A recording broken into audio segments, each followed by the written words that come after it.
students, today we are going to perform a fun science experiment and we are going to explore, can water walk upwards against gravity?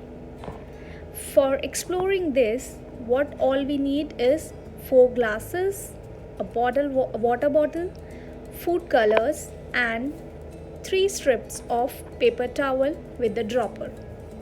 Water into one glass and keep one empty glass beside it, and then water in another glass and another empty glass beside it. As you can see, I filled these glasses with almost equal amount of water.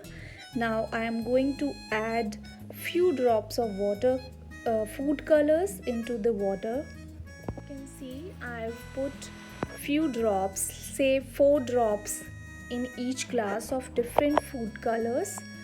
Now I will stir it with the help of a spoon to make these colors appropriately and completely soluble. You all have to put these paper towel strips into the glass. As you can see, I have put one end in this colored water solution and another end in this empty glass. Same as for this color water. Now keep the setup aside for an hour and observe in how much time water from the first glass goes to the second empty glass.